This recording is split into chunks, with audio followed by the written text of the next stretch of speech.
So I was gonna make a short, but I decided to do something a little different today. I'm gonna kind of show how it is to be on keto. And a lot of people, they always ask me, like, what do you eat? Like, what do you do? How do you feel? And keto to me has changed a lot. Of course, with Manjaro, that definitely helped me get to where I'm at, and it helped me along the journey. But a lot of it too is the diet, because you can't outrun a bad diet.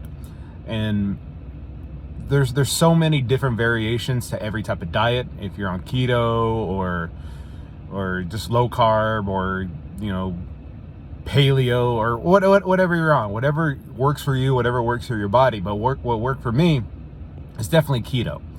And while I was at the grocery store right now buying my things for the week, one of the ladies behind the counter, the one that's giving at the butcher part, she asked me, she's like, "You've been losing a lot of weight. Like, what do you do?" And I told her, "Well, I'm on a really strong keto." And she was like, "Oh, my husband's on keto and he has a keto flu and he's having a lot of issues." And I was like, "Well, thankfully I never really suffered from that. I don't know why. Maybe it's just my body just able to adapt."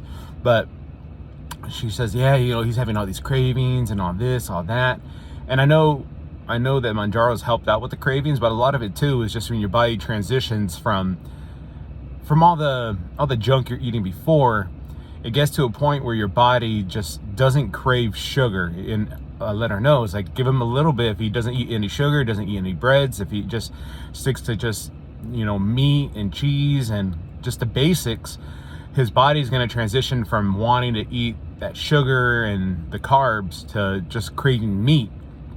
And I got to that point a long time ago where I'm craving fatty foods. I'm craving, pork. I'm craving beef. I'm craving cheese, eggs. Not really chicken, because to me, because I eat one time a day, chicken is not enough calories for me. But if you don't have to do what I do, is one meal a day.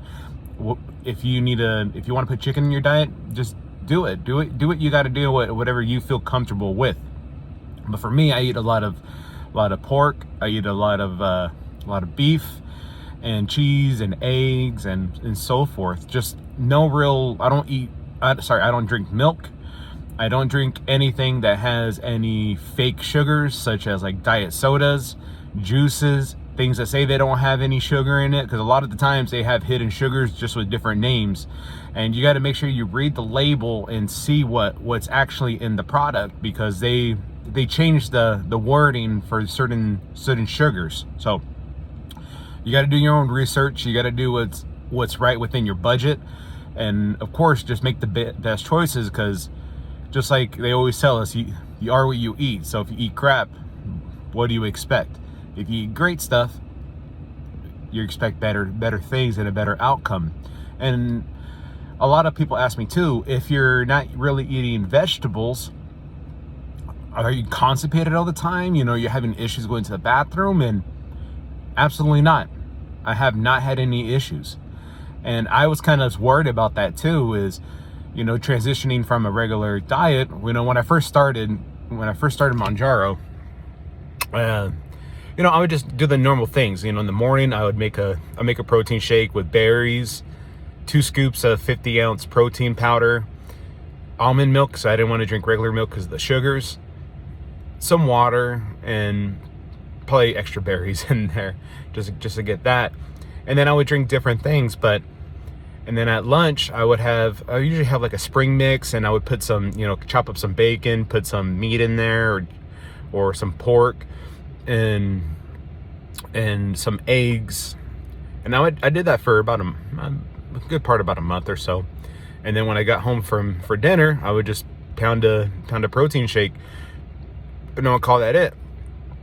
And that was good for a while. But then I started looking online, looking at different doctors, and just getting what they were saying. And there's so many factors when it comes to the losing weight.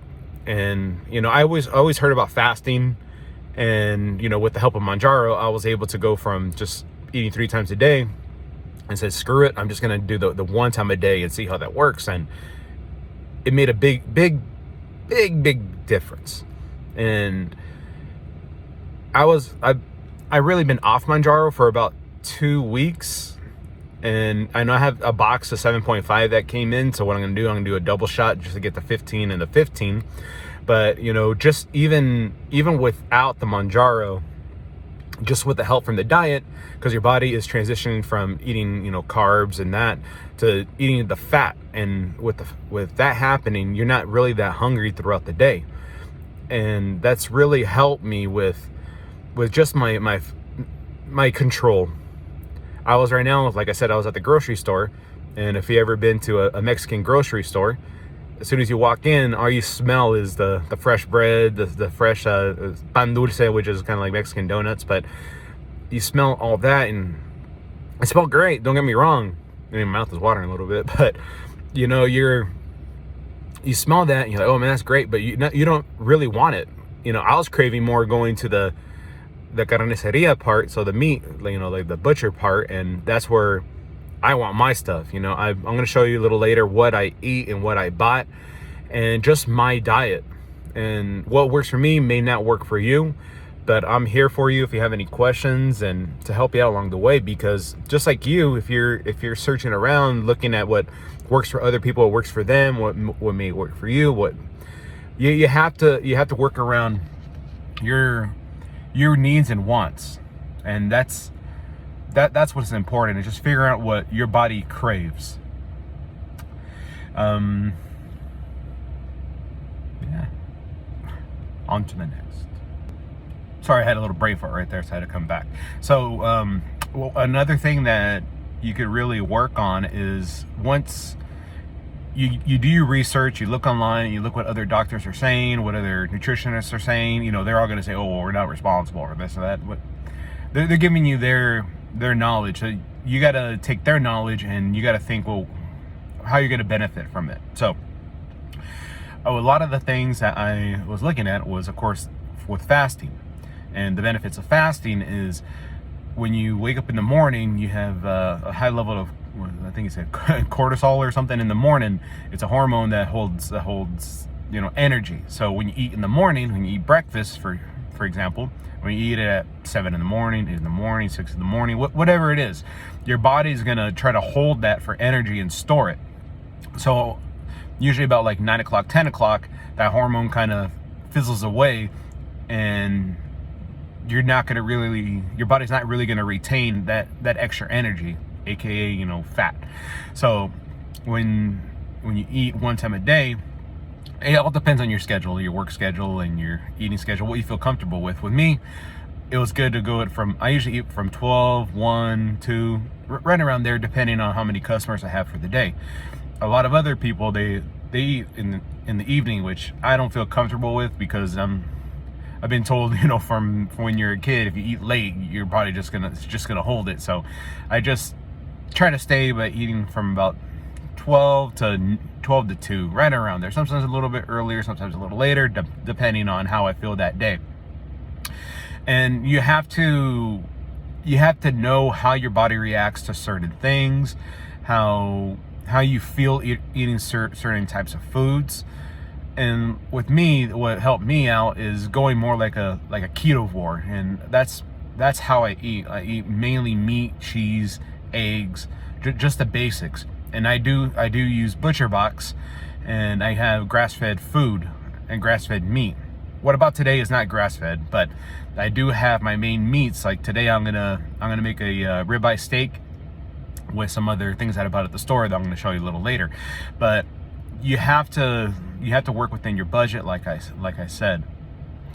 Another thing too is, when you work out, you know, everyone thinks you got to go ham. You know, you got to go hard. You got to sweat as much as you can, and that's not necessarily true. Your body once it gets up, I think it was like 130 heart beats per minute, will transition from burning fat to burning quick energy, which is carbs. So if you're on a very low carb diet or no carb diet like me, or like extremely low, once your body burns up the carbs that's in the body, what's the next source of energy? It's going to be muscle. That's why you see a lot of people that they're on the treadmill and all that stuff, doing sprints and doing crazy things on the ellipticals, or just working so hard that they're very, very thin. If you want to be very, very, very thin, go over 130 beats per minute. But I try to stay within 125 to 130. Sometimes it goes up to 140, so then I slow down, make sure I get back to the certain range, because you want your body to maintain burning fat than burning muscle. And once I lose more weight, I'm gonna want to build more muscle. I still lift weights here and there, to try to maintain some sort of course, muscle mass. But it's all depends on what you're focused on. A lot of the weight you lose is just water weight. So when you go home and you guzzle the rest of the gallon of water, you're just gonna gain back all the sweat that you lost. But what you really want to lose is the fat. And the way to lose the fat is to try to keep your heart rate within about 118 to 128, 130, right around there. But again, I'm no doctor, so don't expect the greatest results. But that's what I do, and that's what works for me. I started off at over 470 pounds back in February. I could barely walk for 5 minutes. But then, I worked up to 10 minutes. And then I worked up to walking a mile at lunch. I did that for a long time. Just walk.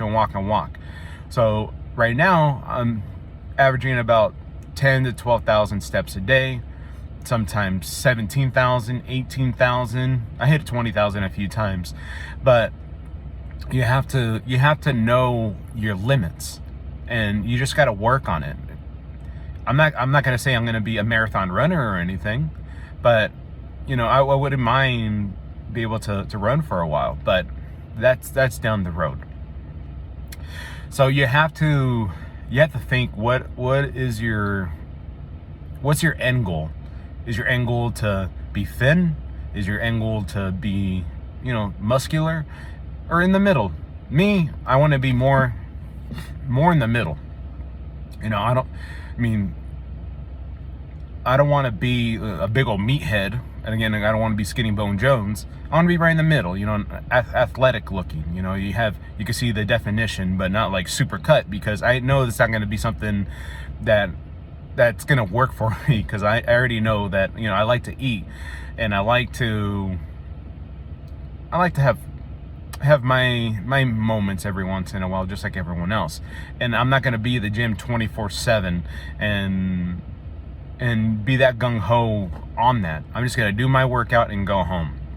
I'm not going to be those people at the gym. They're there all day long, and they're super thin. They have a six-pack and all that stuff. I don't see myself in the future really having that. All I see myself is to be healthy, and that's what's important to me, is just to be in a healthy weight where you look good, you feel good, you get into real clothes, and you don't got to go shop at big and tall stores, and you don't got to feel embarrassed because your lower belly sticking out of the bottom of your shirt.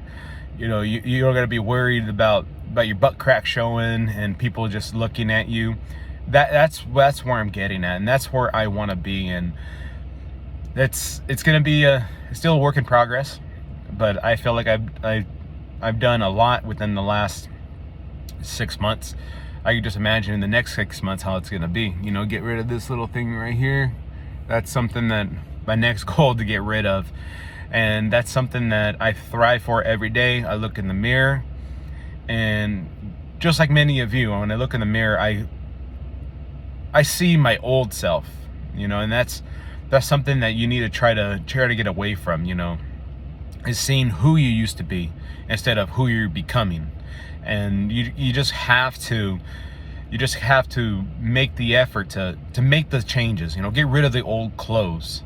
I still have some of the uniforms that I'm gonna donate and get those out of my life. The old shoes that look like pancakes because you flatten out the soles. You got to get rid of that stuff. I was like, I'm just gonna use that for yard work. No, I just need to get rid of them, so I don't have that in the back of my head. Like, oh man, my feet used to fit in these. I used to have to tie knots because I couldn't bend down to tie my shoes. I just had them in knots. So I would just stuff my foot in there and flatten the back of the heel, and those are things that you don't really want to live with. And, you know, just those bad memories. You gotta make new memories and be like, you know what? I was in a dark place. Now I'm in a way better place, and I'm gonna do the best that I can to stay in this place and be happy and be successful and just be motivation to other people. And kind of going back to that lady at the grocery store, she told me, it's like, you know, I told my husband about you all the time because I see her every week. She's very nice. I told her, oh no, sorry. She told me, you know, you're my motivation. And I was like, what? She was like, I see you're here every Sunday. You buy the same thing. You always come in and you like, you just got out of the gym. It's like, yeah, because I did, and I just work out right down the street. She's like, but you know, you look like you put forth the effort, and it's hard for me to put forth the effort. And it's like, well, you just got to do the little steps. You got to do the things that work for you, and eventually your body's just going to get used to it, and it's not going to want to crave the old things that you're craving before. And don't get me wrong, I have my moments where I want something, but I don't get it. And I know it's a lot of people say, oh, you know, a little bit's not gonna hurt. A little bit's not gonna hurt. Oh, it will. We all know, if you've been to where I've been and where I was, you know that one bite is not going to be enough. You know that one drink is not going to be enough. Oh, you just have a nice beer. No, one beer leads to two leads to four leads to a bad night. So there's always different things you could do to kind of curb your cravings. But me, I've never had that mindset of, you know, I need it. I just wanted it. There's a big difference. Like, I just want it. So hopefully everyone has a great rest of their Sunday.